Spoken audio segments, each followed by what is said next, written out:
Good evening, everyone. My name is Jalen Youmans. I also go by as Doc. Many people know me as that. And I just want to start off by saying that I'm grateful for being with you this evening and happy to share this information that I'm about to share with you. So we're going to be talking about the history of economic power within the black community. I want to thank MSP for giving me this opportunity. And the things we're going to touch on, it's going to be a wide range of different topics, but they all come back to the power of the dollar. All right, so first things first, as I stand before you, who is this person that decided that they want to make this presentation that I jumped on YouTube to listen to? Well, first, I'm just somebody, simply put. What do I mean by that? So, a couple of things. I'm a CASA graduate student. So, right now I'm majoring in College Student Affairs Administration, and I'll be graduating in May. Another thing, I'm an MSP graduate assistant. So within MSP, Multicultural Services and Programs, I basically act as the liaison between these organizations that are culturally based to make sure our students get the best things possible towards the staff. So it's a partnership more than anything. Next, I am a South Carolina native. So if y'all hear a little southern twang that comes in and out of this conversation, that's because I'm a little dirt road boy, you know what I'm saying? Born and raised, and I'm proud of that. That's my heritage, and it's just a part of who I am. And lastly, if you can tell by the picture, I love music. I'm a DJ, a producer, and an artist, and an artist in the sense meaning that I just create. Whatever that means, whatever that looks like, I just create. It could be just songs one day, it could be writing the next day. I just express myself through art. So I'm a somebody, but I'm also everybody, meaning that I'm a young whippersnapper. Now, my friends will probably tell you a little different. I'm an old soul at heart, you know what I'm saying? I'm in bed by 10 o'clock, sometimes earlier. But I am someone's son. I belong to Bridget Jones and Johnny Youmans, and that is who I am. And just like everybody else, we were birthed from someone else. But I also hold multiple identities. So my perspectives, the way I see the world, the way the world is shaped in front of me, comes from the identities I have. And those same identities, they intersect with each other, just like everybody else. So this thing of me, that I'm just like everybody, means that I'm just like you. I have commonalities just like you. And just like you, as a human being, I'm thoughtful and curious. I'm trying to figure out what's the meaning of this and that and that and this. Every single day, I'm just trying to figure it out for myself, just like you are. Because we don't have the answers to everything, but we're still trying to figure it out. So, what makes me capable of telling you that I'm able to teach you about economics and the history within the black community? Nothing. Absolutely nothing. And I say that meaning that I'm not an expert in this. I don't have a degree in this. I don't have years of experience of actually learning about this thing. I'm just somebody who was inspired by my life experiences, and especially last summer, watching this dollar and the power that people were talking about that black people had. So, with that being said, why should I still be talking to you? Why should you even listen to what I'm saying? Well, for one reason. It's this quote that I love, next to another quote that is impossible is nothing. But this quote here, I am the wisest man alive, for I know one thing, and that is that I know nothing. So when I step in a room, I understand that there's something I can learn from this person. There's something I can learn from another person. I'm able to make myself open to understanding that the same way my identities intersect and created this perspective and this learning and this thing of me thinking I know stuff, I can still learn more. Now that's a double-edged sword, because the more I learn, the more I realize I don't know anything, that I'm unprepared, and that's gonna continue to happen. But that's life. But let's get to why y'all are here today to listen to me. Let's talk about America. One of those identities that I hold is I'm a proud American citizen. All right? And so when we think about America, what are the values of America? Liberty. Freedom to do what you want and how you want it. Equality. that no man is greater than the next man, and we are all on equal footing. And prosperity, the pursuit of happiness, we all have the opportunity to get what we want in life. And those values have created what we believe is the American dream. And the American dream is something that has been perpetuated throughout history. That America is the one nation that everyone should follow the footsteps in. That democracy is the answer to everything. But let's talk about liberty. What does liberty look like when you're not from this country, but you're discriminated against? What does equality look like when you don't have the right to say what you want for your body, or feel that the man's voice is the only voice that's worth something? So, all that being said, prosperity, how is it possible when you have constant barriers and restrictions and not access to everything because of the color of your skin? That doesn't exist for everybody in the country. So, I want to dive a little bit deeper.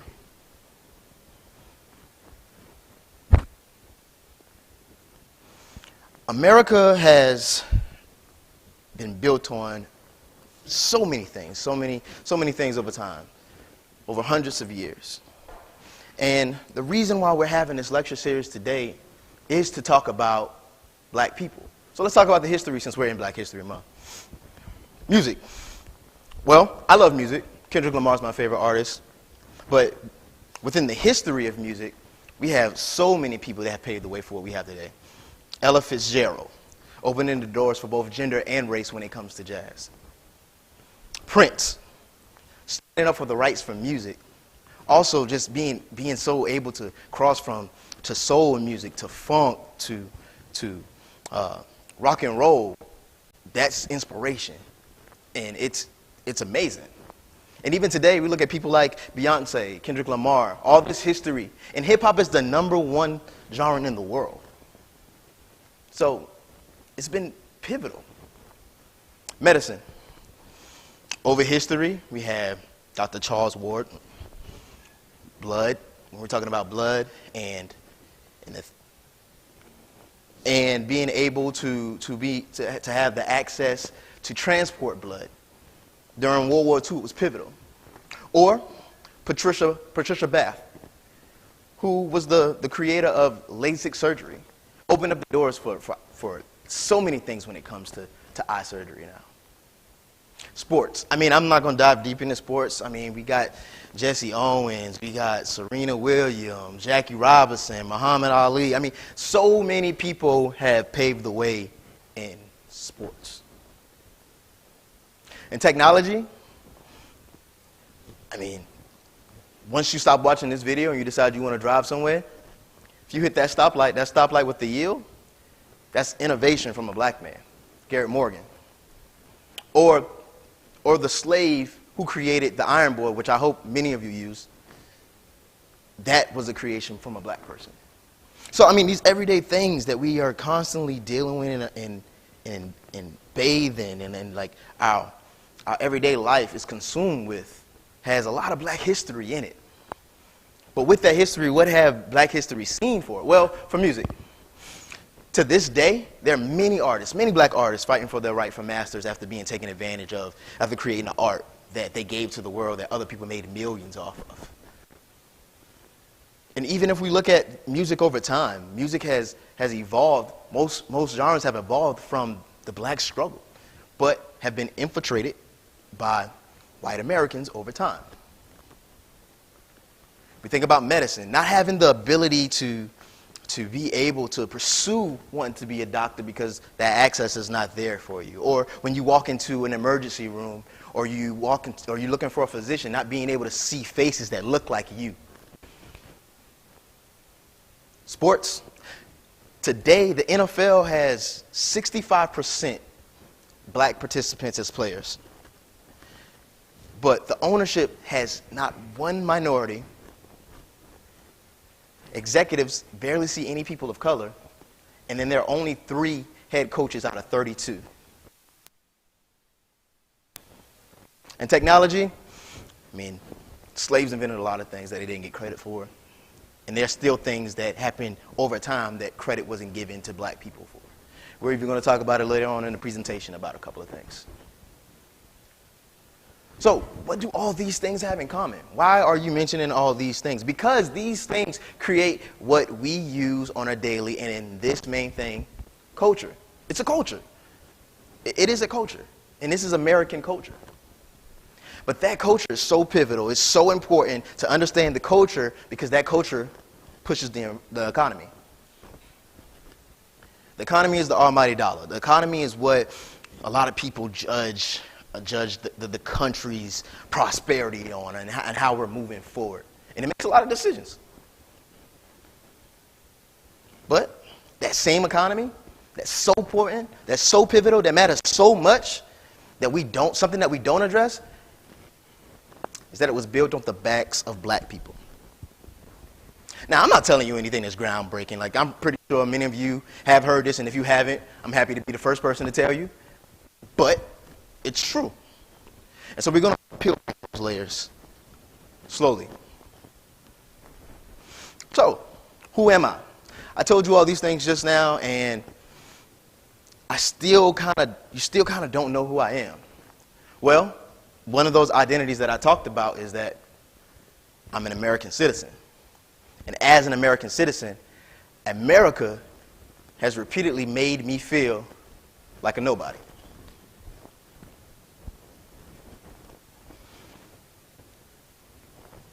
As a nobody, the problems I've had is because I'm a first-generation college student. First one to get a college degree in my immediate family. Mom tried, didn't work out. Grandma didn't have access to it. It is what it is. Came with a lot of struggles, but I'm happy that I am. I also suffer from depression and ADHD. I mean, and it's a lot to overcome at times. You know, the ability, sometimes not having the ability to get up out of bed and get your day going, or the ability to just keep doing work, even though my mind is bouncing 10 places off the wall, it's taxing on me constantly.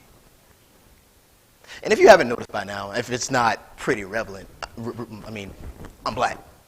I mean, if the skin doesn't give it away, maybe the hair does. And don't let this shrinkage fool you. This length is real. It's real over here. But one out of all these things, and even though these things make me feel like a nobody, I'm proud of each one of those identities.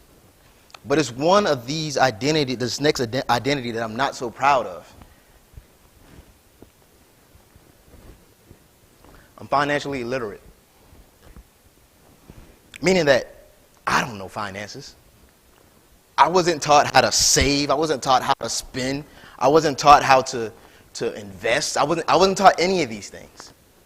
I wasn't able to learn these from my family.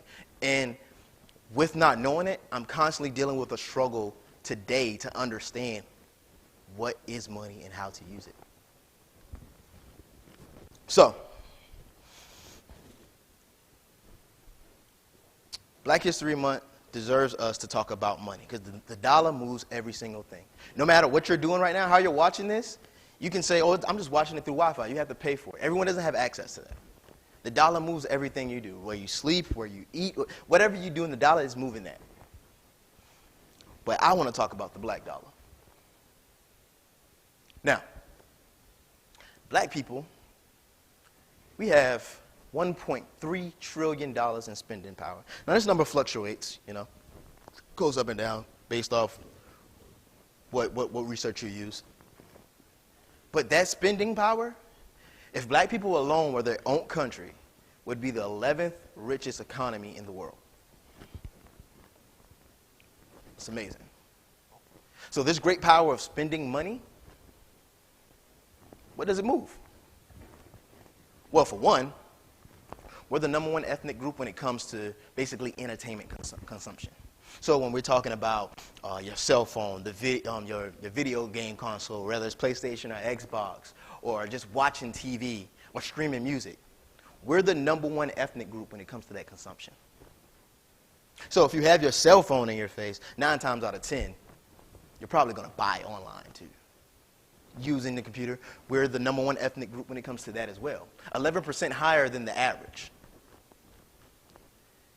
And I mean, us buying online isn't just because we're using the phone. I mean, there's multiple reasons that go into that. And with this presentation, I want you to understand that there's multiple layers. And I'm not going to be able to touch on everything, but there's multiple layers behind everything I'm trying to get us to understand.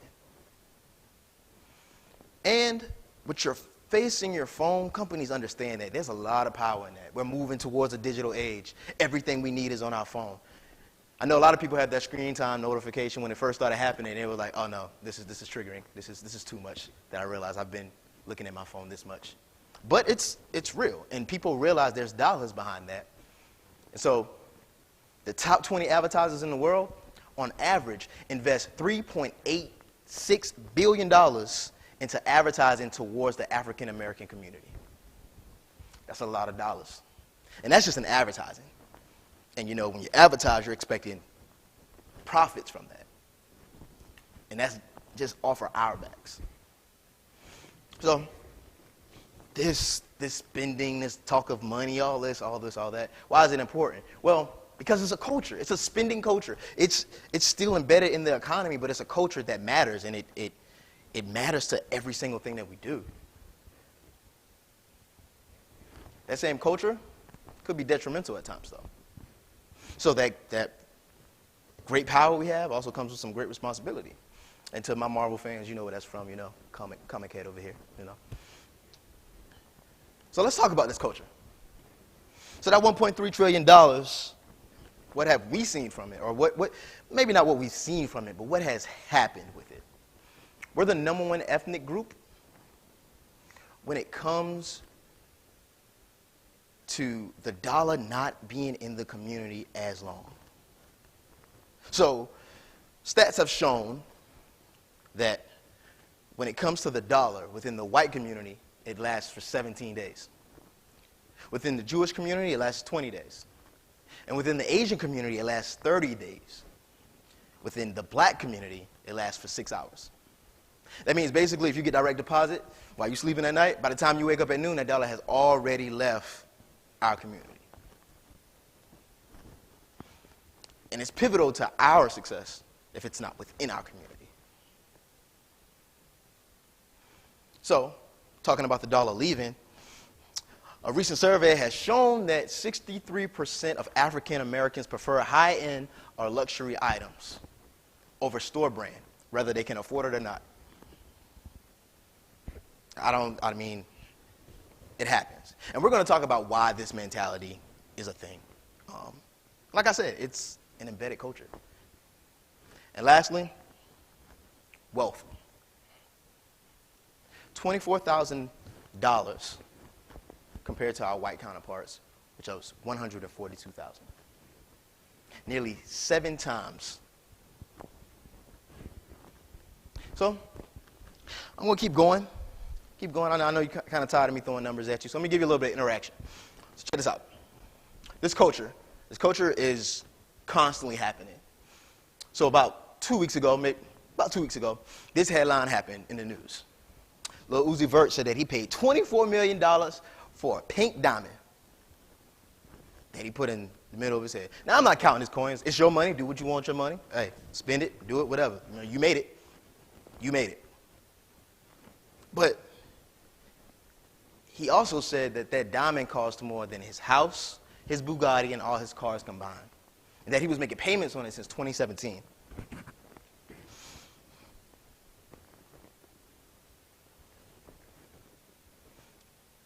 Let's keep going. Told you I love hip hop.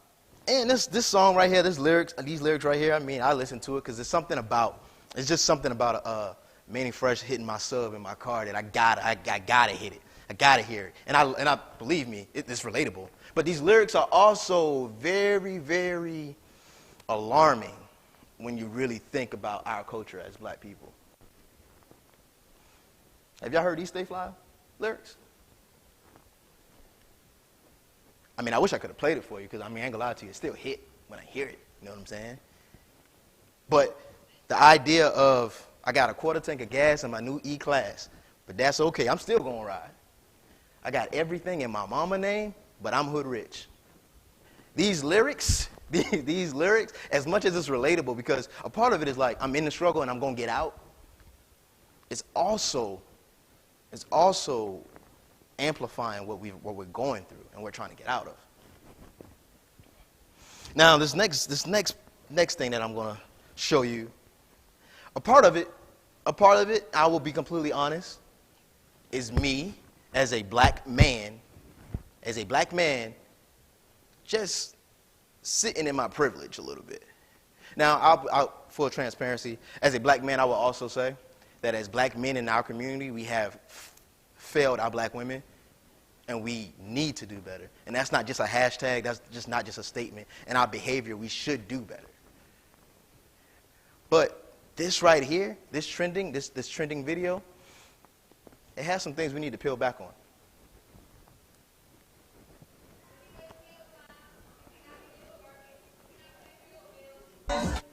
If you're wasting your time, if you're not getting you a Birkin, if you're not paying for your bills, then throw that back to the streets, okay?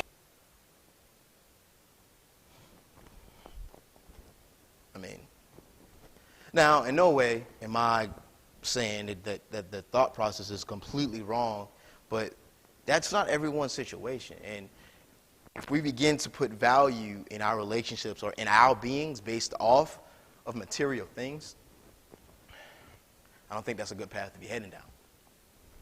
So let's keep going. What I want you to do in the chat is think about, how did you learn about finances? Who taught you finances?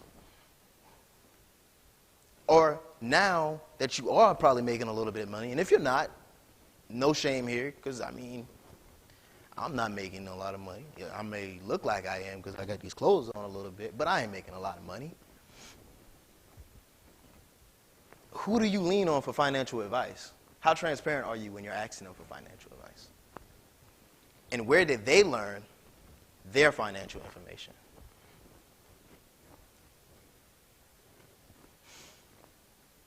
This quote from Booker T. Washington talks about the importance of the dollar. At the bottom of education, at the bottom of politics, and even at the bottom of religion, there must be for our race economic independence. It must happen. So no matter how much we protest and we do these things, and they're pivotal, they matter. It's in no way telling you that they don't matter. They do. This dollar matters too. It's a symbiotic relationship. I'm going to run through this timeline as quick as I can for y'all, all right? Because, I mean, some of y'all already know the story, but we're going to go through it. America came here. America's foundations, first settlers were here, 1492. But when they came here, because of food shortages and disease and being on land that wasn't theirs, they were struggling. So 1619, slave trade, economic boom, agriculture, everything is happening fast. The money's coming in now. Black people are, some black people are even aware that this money, they can make a little bit of money to do some things. That was shut down quick, but they started to see these things. So why is this important? Willie Lynch theory. Now, historians have said that this theory cannot be proven, so it may not have happened. And most believe it did not happen. But because it did not happen doesn't mean that we need to talk about it. So here's a piece of the speech that was said. Willie Lynch basically said that if you could instill envy and hate and distrust within a community, you can control their minds, their body, their spirit, essentially.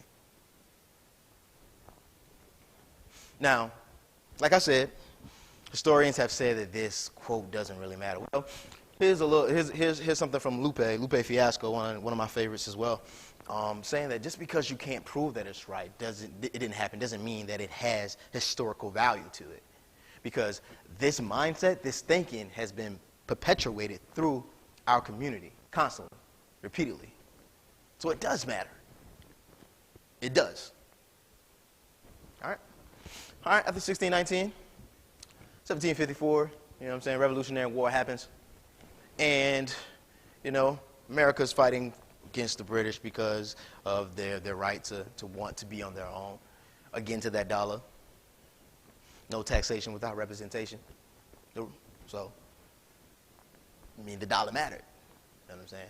And but while we're even thinking about that dollar, the conflict begins to see the decrease in the value of slaves because that number one consumer isn't taking as many slaves as it once did. I mean, not slaves, taking as many crops as it once did. So the population dwindles a little bit down. Now, a little bit is still a stretch, but it dwindles down to 250,000. All right? We win the Revolutionary War. George Washington says that slaves are troublesome because we need to begin to innovate. They're on the heels of the first Industrial Revolution, and the North is beginning to innovate, and it's costing money for slaves. But what happens? Eli Whitney creates the cotton gin. We talked about technology being stolen from slaves earlier. And this resurgence happens. And so that 250,000 jumps to 4 million slaves. Because now the cash is coming back in. The economy is moving on the backs of those slaves. 1800, the Constitution and everything is being set. The foundations for the country are being set in stone. But we are beginning to see that we need space for a capital, and we need buildings. We need these structures. So the Capitol building, the White House needed to be built, and we needed labor. So things begin to shift, and around D.C., Georgetown and Alexandria become the #1 ports for slaves in the slave trade. And so that happens. But around the same time, people are beginning to speak out against slavery. Paul Guthrie is one of those people. He shipped 1,000 people to Sierra Leone trying to give them their freedom to start their own colony. He was eventually stopped, British embargo, cash not coming in as much, things happened. But then we start to see this shift happening. We start to see this struggle for innovation, this struggle that America is battling between. The North wants to do more industrial work, but the South is the one carrying us through the cash crop and slavery. So as people begin to talk out, we have rebellions, Nat Turner, Denmark Vesey. We have all these things happening, and so the gag rule.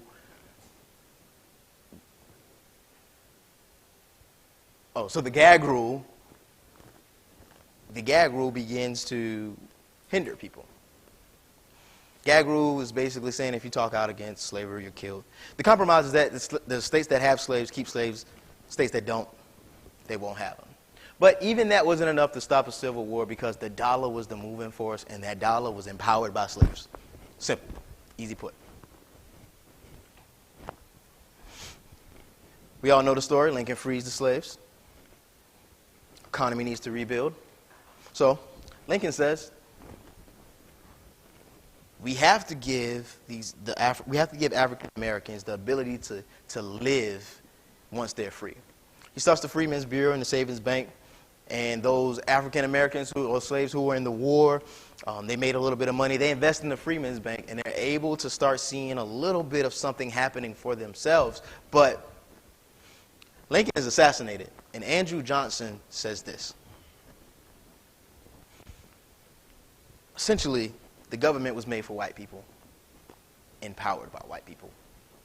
And therefore, that money that was invested disappears, goes to white businesses, and they begin to do their best to revitalize the economy. But the South is still in shambles, and black people need work, so sharecropping and that begins to happen within them.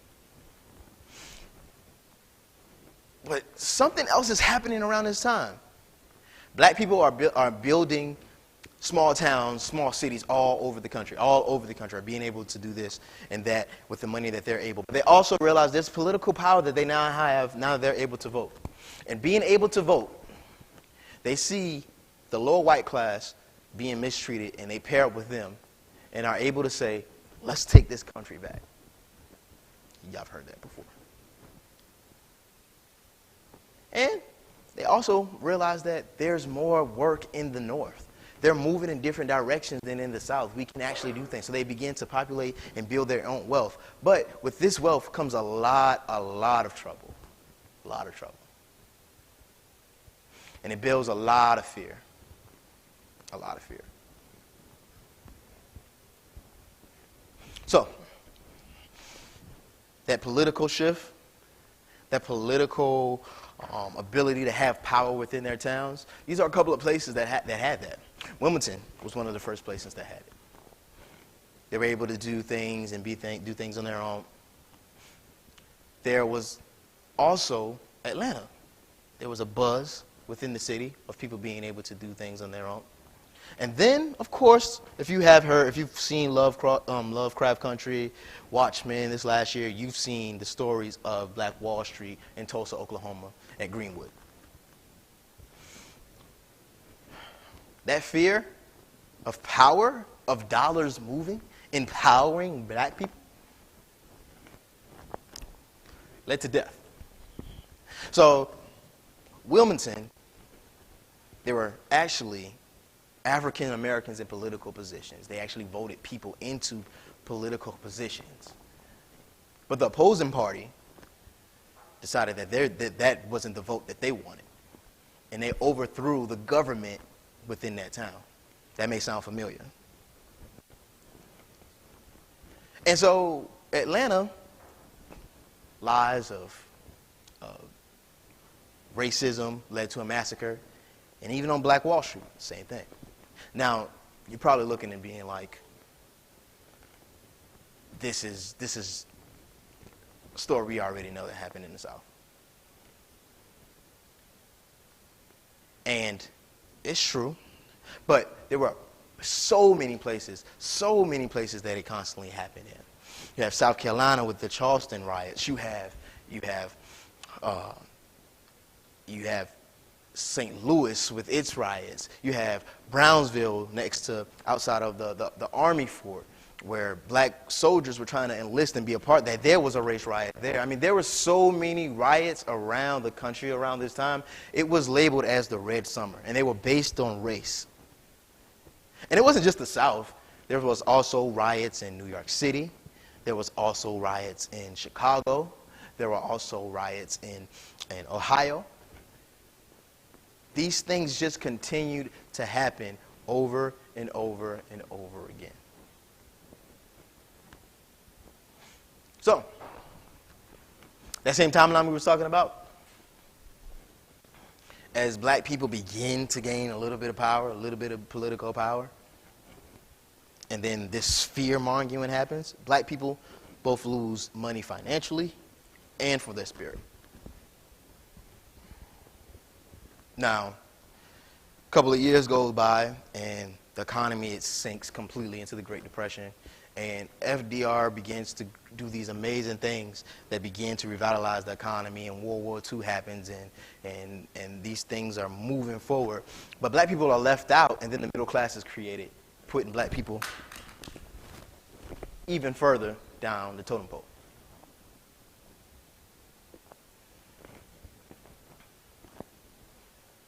The impact of that alone is still seen today.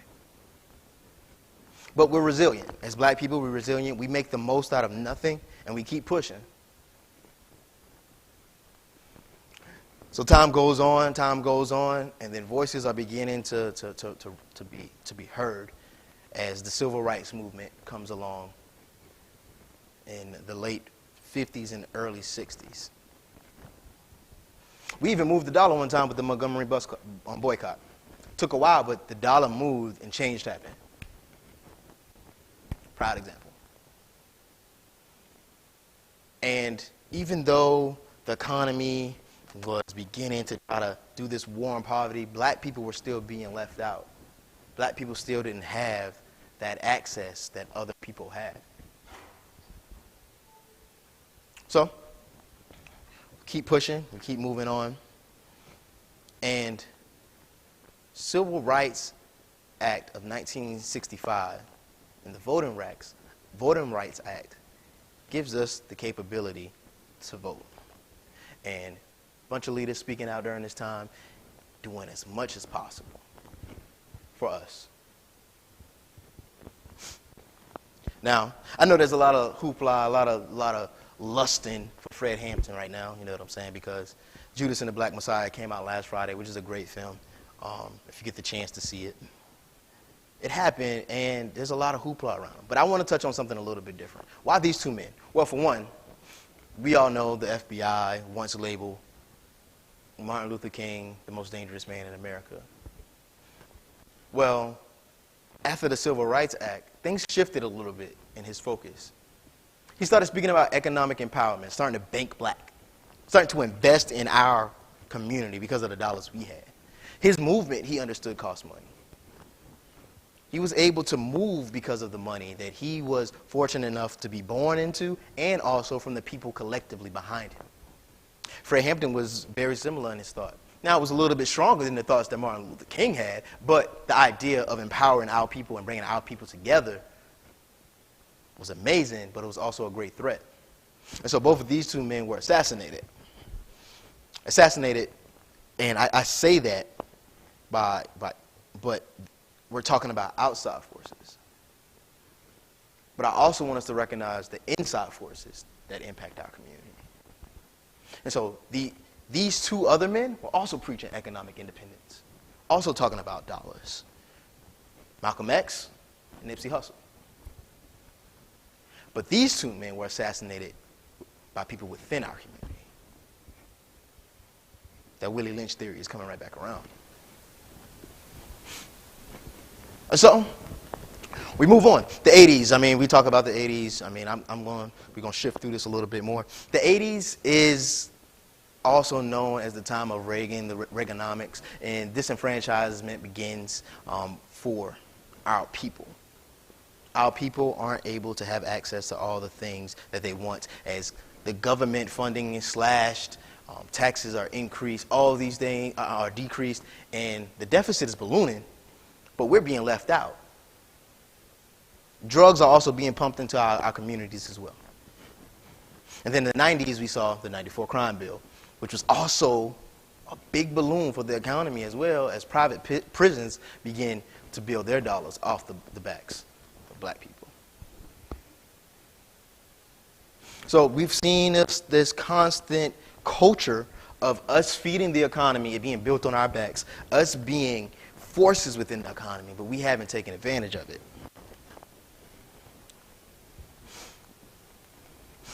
So, let's hear some of the thoughts that y'all had about how did you learn about financial literacy? How did you learn about the money that you have today? What are some of the ways that you made the decisions that you have?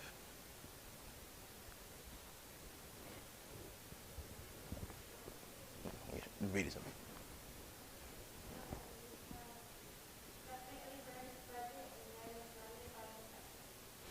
Learning by necessity. Sounds familiar.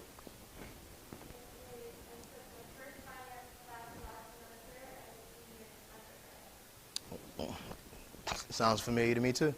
Seeing undergrad, just learning finances. All right.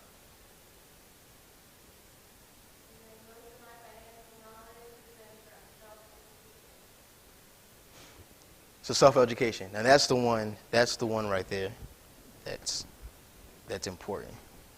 So, I'll tell you, I'm still learning. I'm still learning. But we're going to talk about a little bit of the main things around financial literacy. The power of financial literacy is important. It is important for us to know these things. But why doesn't it exist young within the households? Well, for one, this toxic masculinity has created a stigma around when it was a thing within high schools to be taught that home economics or consumer economics or whatever you want to call it was for women. There was a stigma behind that. But it's pivotal for any household, whether you're alone, whether you have a partner, whatever that looks like for you. It is pivotal for you to know how to manage a household. There was also budget cuts. So with the budget cuts, curriculums begin to shift and things begin to disappear.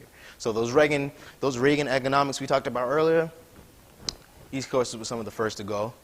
And I mean, it wasn't the only time that it happened. It continued to happen throughout history. And then there's legislation where even though 45 states have it, not many of them even require students to take them or require the schools to have them within their curriculums to graduate. So there's not really a point of people being involved in these things because they don't realize how important it is, and they're suffering for it. If you don't come from a family that has wealth and has money that is constantly teaching you the small missteps that you're making and teaching you how to manage your money, you won't be able to do it yourself. So I have conversations with my grandparents all the time about money, and it's even a conversation of them feeling insecure about talking to me about it because they're still trying to figure it all out. Now, as we know or we don't know, there's a difference between income and wealth. Income is the money you make on a regular basis to basically get the bills paid or whatever that looks like for you, the amount of money you have. But the wealth is something that basically consumes your lifestyle. You know, so if you have the extra money to spend in other places and do other things, you have wealth. If you're able to sit and not have a job or work for a certain amount of time, you have some type of wealth there. You have money there. Now, a lot of us were probably sitting pretty before the pandemic hit. But especially the black community who's got hit hard, we didn't have that opportunity of being like, oh, we can wait a paycheck. No, we need that paycheck tomorrow because rent is due. That's not having wealth. How important is wealth? And what is wealth? Well, a couple of things that makes wealth. Wealth is the sum of these two things, assets and liabilities. So an asset would be stocks, bonds, real estate, those different things that you have that can make money for you when you're not even doing anything. Free money, basically. Liabilities, we're talking student loan debt, credit card debt, a mortgage. And a mortgage can go both either way. It could be, some people classify it as an asset, some others classify it as a liability. But these two things, they contradict each other because this is money you're spending that you're not seeing in making money. And that makes your net worth. So we talked about Lil Uzi, and Uzi's net worth online is $14 million, but he paid for a $24 million diamond. All right. There's also a difference between being rich and being wealthy. You've probably all heard the stat, because if you're like me, I do play the lotto every 2 weeks. I saw it all my life, so I might as well just jump in and try to see if I can get a little something. And that's also stigma a little bit. But the stat of most lottery winners go broke within a matter of time. Why? Because being rich is a momentary thing, and wealth is a mindset. Something that's embedded in you. So it's a culture, something that you know how to do. And if you go from 0 to 100 in just a matter of seconds, it's a shocking place to be at. And it's overwhelming. This quote talks about why wealth is important. Wealth allows you to build a legacy. Wealth allows you to put your children in better positions. Wealth allows you to take risk in investing in yourself and making sure you're doing the things that you want to do. Like that job that you may not be so happy about. If you have wealth, you're able to put yourself in a position to follow your passion and give yourself the opportunity to find that pursuit of happiness that we spoke about before. So that's why wealth is pivotal. Because it's not just for you, it's for all the legacies that's coming behind you, all the generations that's coming behind you. And as a black community, we haven't seen that. We can even talk about the wealthiest people in America right now. The wealthiest black people in America right now, they don't even invest. They don't even invest in anything, most things outside of real estate. Why? Because everything else, you're taking a risk on. So we're talking stocks and bonds and all these other things. That's a bigger risk than real estate because people are going to always need some place to live. They always need some place to live. These same wealthy people, they also don't have the capability of doing so many other things. So why is this such a thing? Why is this? They don't have the ability to jump into investments and invest in themselves as much as white Americans are able to do it? Well, for one reason, they aren't taught. That's one. And the other reason is we have a whole community that we try to support sometimes. But there's also another thing.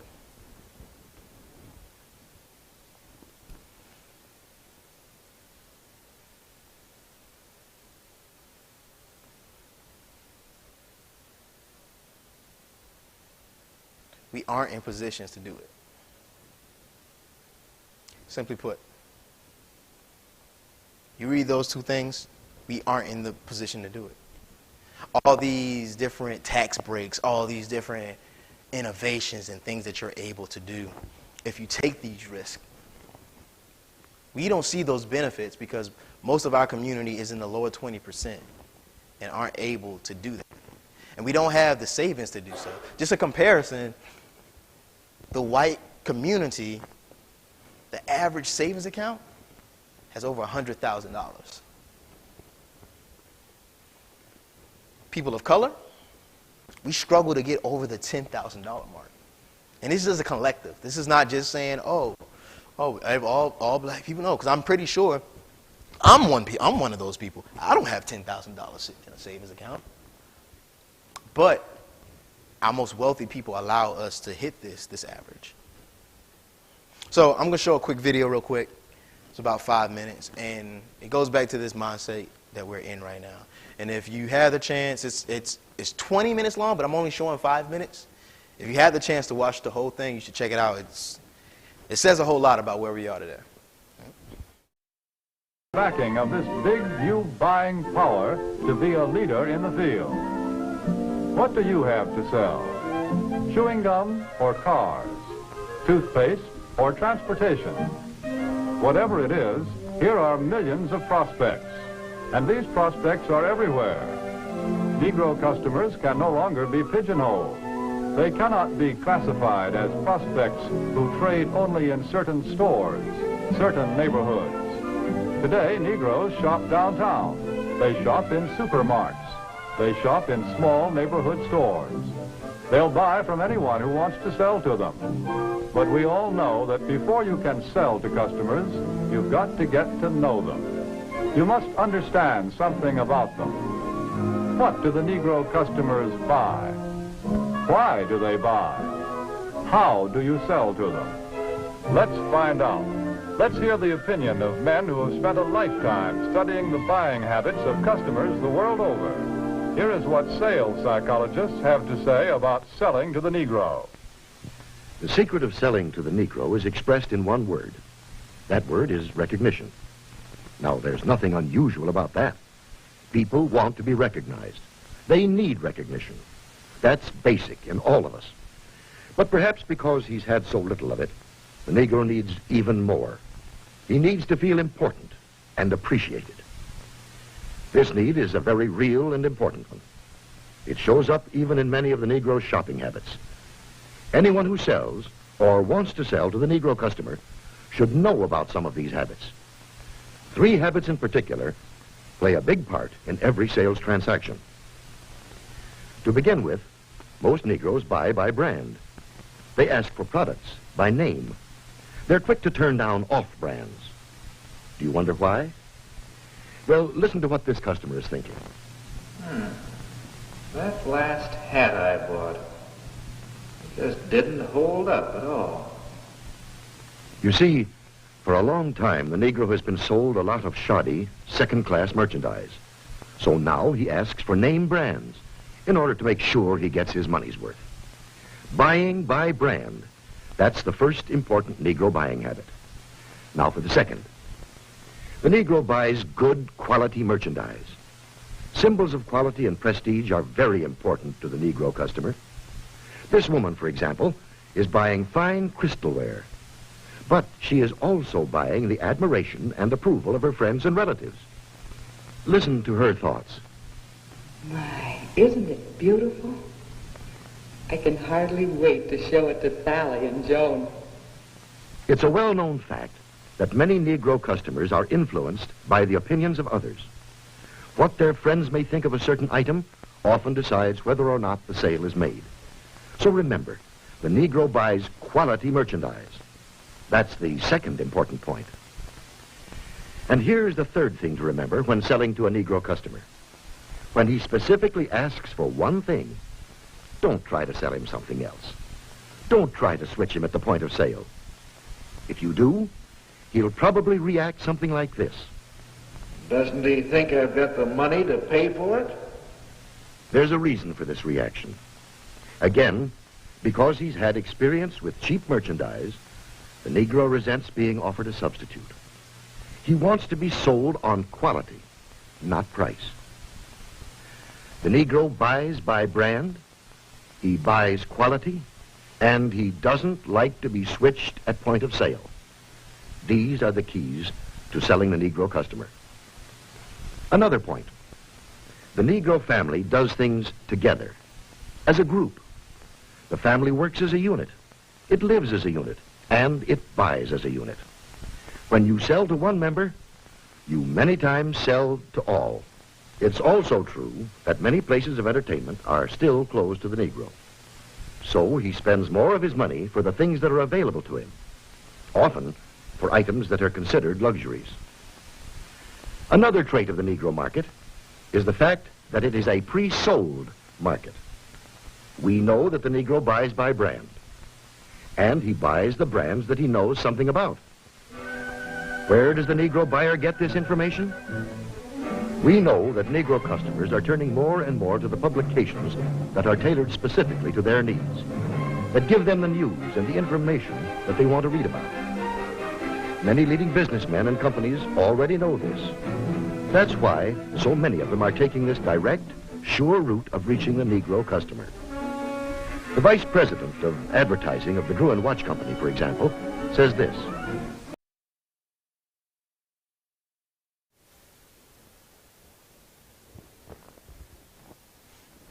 And I'll be your vice president, that he said this.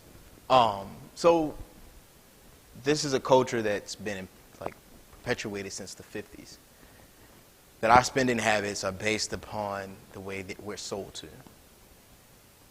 And whether you agree with that video or not, I think there are some accuracies in there. It's about like if we really look across the spending we have done. So on this chart, we can see how we spend our money compared to the rest of the country. Now, like I said earlier, don't let these curls fool you that there's some length in this shrinkage, but I'm also a part of that group that spends a lot of money in hair or being clean and all these different fragrances that I wear and all these things that I do to present myself in a manner that I feel comfortable with. And we spend our money in so many other places, but are these places that we spend our money on investing back in us? And I asked that question because a survey that I also read was that black people as a community prefer to buy into companies that they know are donating to social causes that are for their communities and communities that are being marginalized. So we saw this big wave over the summer of Amazon and Apple being all with Black Lives Matter. You know what I'm saying? We saw this happen. I mean, it was inevitable to happen. But it's because we feel the value when we feel that we're valued. How are we going to hold them accountable? We'll see. And all these things that I'm talking about, I mean, yes, it's not the easiest thing to break these habits, and it's not going to be, and it's not going to happen tomorrow. It's not going to happen a week from now. It's not going to happen the day after. It's going to be a struggle for us to break these habits and these chains that have been placed on us, both our mentality and the way we spend our dollars, but we're capable of doing it. The way we reclaim the power, y'all have heard it. Banking black. If we start putting money into our black banks, then that money that's put in there allows us to go and create the businesses that we want. If you walk into a bank with someone who looks like you, who relates to what you have going on and the stigmas that are forced upon you as soon as you walk into a room based on your skin color, they'll understand the need for you to do that. But in order for them to do it for you, you have to invest in them as well. I mean, we also have to just support our businesses. We have to support black businesses as a whole. The number one employer of black people in this country is the federal government. Number two is black businesses. And so these two things that we're investing in, how are they investing back? I mean, if we invest in these things, they will begin to invest back in us. So if we spend at least 10% of that spending power we have, we created 1 million jobs for black people. And that 1 million creates even more money flow within the community. Next is supporting. So we have to support NAACP. We have to support the National Urban League, or Because of Them We Can. We have to support these organizations that are nonprofit that are advocating for us in so many spaces that we aren't even aware of. So we have to give them the money so they can continue that fight even on a grander scale. Like I said, Martin Luther King even needed support financially to do what he did. And if we aren't doing that for our organizations to act on behalf of us, even because we still have life going on, we have to keep moving to make our dollars, then we're still putting ourselves behind. And last, legislation. We did great coming out in numbers for 2020. Even in Georgia, at the beginning of 2021, made our voices heard with our votes and saw results. Saw big results. But it doesn't stop there. And it doesn't just stop on a federal level. We have to get involved on a local level, on a state level. And we have to stay involved.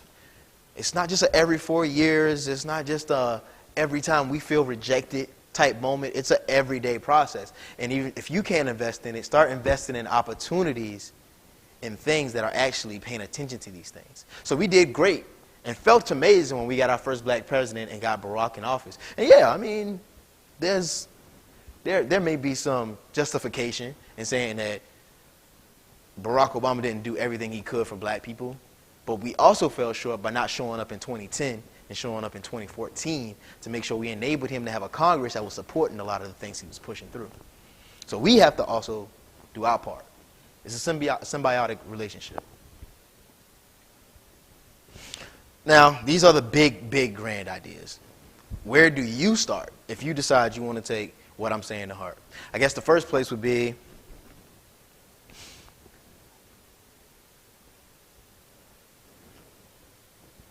your mindset. Like, how are you disciplining yourself?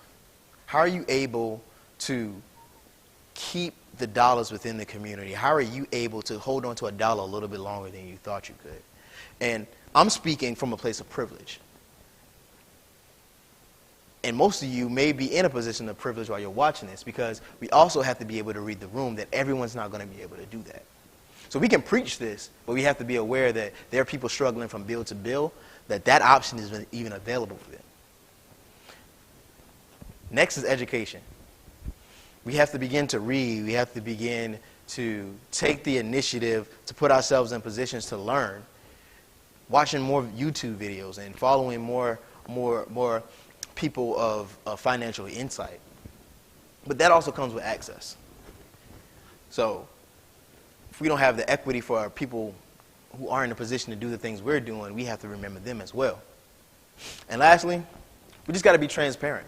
It's hard to talk about money with anybody because we all feel like, I don't know how much is in your bank account, so I don't really want to tell you how much is in my bank account because I don't want you to look at me as a broke boy or a broke girl. I get it. Even I'm insecure about it. But in these close-knit situations, we need to learn to share with each other. We need to make investment clubs. We need to make investment groups. We need to find ways to talk to each other to share the dollar so it can stay here. And the more it stays here, the more it comes back to all of us. But that also comes with understanding that everyone is going to make mistakes. You got to give people the grace of understanding that, hey, they took a chance, they made a risk, they took opportunities, and it didn't come with what they expected it to come with. And you have to be understanding of that and give them the grace of understanding that, like, we're learning this together. And I'm about to leave you with a couple of things. Some of y'all are probably like, man, this dude talk all this stuff. I don't really care. This dude talk a lot about this stuff, and I knew half the stuff he already put on the slides. This dude is just up here talking and talking and talking and talking. Well, if I can't do anything else for you, I'm just going to give you a couple of resources. All right. One of my fraternity brothers, I'm a proud brother of Alpha Phi Alpha Fraternity Incorporated, part of the Pi Alpha chapter from Clemson University. My brother James Boykin and one of his comrades out in Virginia, they created a real estate app called Z-Elite, basically Z-Elite. And the app itself gives you the opportunity to learn the basics of real estate. Like, what does it mean to buy? What does it mean to rent? What do you need to do these different things? They peel it back slowly and allow you to get that first step into the door. The public app is a stock trading app that is minimum on fees. You're able to do free trading and able to begin to build this foundation of wealth that I just talked about. And if you can't do either one of these things off the money that you have right now, follow this account right here. So, two UGA students, Niall and Alex, created this account for Fridays and given the history about buying back within the community. If we just spent every Friday circulating $1 within our community, that would go so far. One day out the week. Because we can say we're going to do a blackout on this day, or we're going to spend money in the community on Juneteenth. But what does that do? How much power does that have to a corporation that works 364 other days? And here's a couple of other resources. If you want to follow them on Instagram, the Wall Street Trapper, he talks about stocks and different things and how to get involved with that for the black community, along with the Black Financial website. Mr. Jay Morrison, he's over the Tulsa Real Estate Fund. He's also investing in black communities. He has the Black House, if you want to follow that and try to get your foot in the door. And also, Courtney Richardson, she also talks about just managing money more and how to invest in different opportunities. Now, this isn't the end-all, be-all, but this is just a couple of things, a couple of resources that first come to mind for me. So, with all that said, financial freedom is possible. We have the ability to do it. We can do it if we decide we really want to do it. And I understand there's a lot of risk in that. And there's a lot of hesitancy to do that based off the history from both the government, our history from the communities, and our history within our own community. But the only way we can truly have freedom is through the dollar. And that freedom is not just for black people, it's for everyone. True freedom doesn't happen until everyone's free. We're not aiming for privilege for one group. We're trying to have everyone to have this freedom. And the only way to do that is to start with $1. So if y'all have any more questions for me, here's my contact information. That's my little homie right there. I'm giving y'all a little sunshine for the night. And feel free to ask whatever y'all need to. If there's any questions in the chat, I'd be happy to try to answer them for you.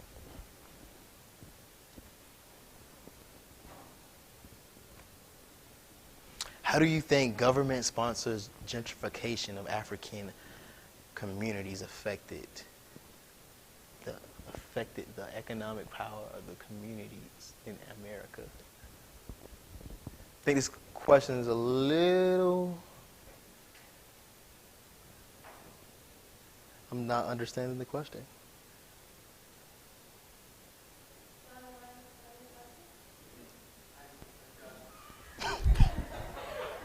It's fine. We do another question.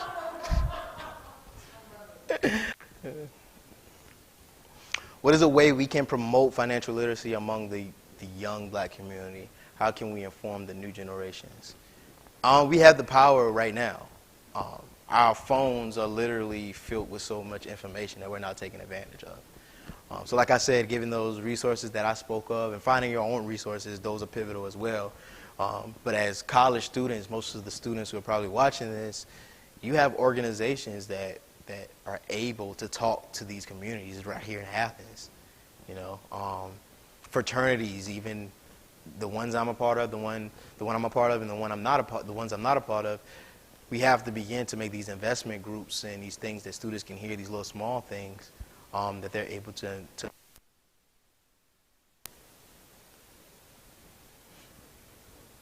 I think we must look at the faces on our currency. Where and how did wealth originate? Why is there such a gap amongst social classes? Well, I mean, I base the wealth itself is just a piece of power. It enables so many things. I mean, for this country has been built on democracy of creating everyone equal. But as we learn over time, man always wants to have a one-up over the next man. No matter how much freedom you give them, there's still this lust of this thirst for wanting more. So that's always been there. And even as the slave master had white people working for them, they added to their value by just giving them minimum things and begin to perpetuate this idea of their race being superior. The social classes, I mean, who wants to give up power? I ask this question all the time. Well, honestly, as much as I have a love-hate relationship with Kanye, that last line he says on the song Power, do you have the power to let power go? That's the ultimate power. And so when we talk about social classes, if I'm rich, why am I giving money? Why am I going to put myself in a position to go back down to being less than? It's a fear, and it's power in that. Who wants to let that power go? But the middle class was basically founded around the New Deal and the Great Depression. Fast forward to today, many communities of color are still in survival mode and are not used to or taught to accumulate wealth. How do we start to build generation wealth in 2021? Like I said, this is a whole bunch of layers we have to pull back. And like I said before, I'm not an expert on this stuff, y'all. I'm still learning. So what I say, you can take it, leave it, pretend it happened, pretend it didn't happen. But one thing that we can start doing, like I said, is educating ourselves. Reading books, Rich Dad, Poor Dad, Think and Grow Rich. These are different books, 48 Laws of Power. These are different books that begin to give us this idea of like how wealth can be created. And it's hard if you don't have access to these things. So as black people, we also have a response to, let me pull that back a little bit. I feel, my personal opinion is, as black people, until we reach the freedom we're looking to have, we have a responsibility to pull people with us. Now, I know everybody doesn't feel that way, but for me personally, in order to see my people succeed, I have to bring people with me for them to succeed. I can't expect me to reach the top and then try to keep grabbing little by little. I have to bring them with me. How do you build when you're already at a disadvantage? It's hard. I was born at a disadvantage, and my story doesn't reflect everybody else's story, and so that's why I won't even share it. You just have to give more to each person. So when I say that is, if I didn't have people who actually cared about my well-being and wanted more from me and told me to do these things, I wouldn't be where I am today. And eventually my generation is going to be much better off than I am because I have student loan debt, which I'm not looking forward to paying once I graduate in May. That I'm going to try to make sure my kids don't have that same disadvantage. So the only way to build is to give lessons and not trying to keep everything from yourself to make sure you make it and that nobody else make it. You have to bring people with you. Yeah. But I appreciate y'all for being with MSP tonight. It's been great, and wish y'all nothing but the best.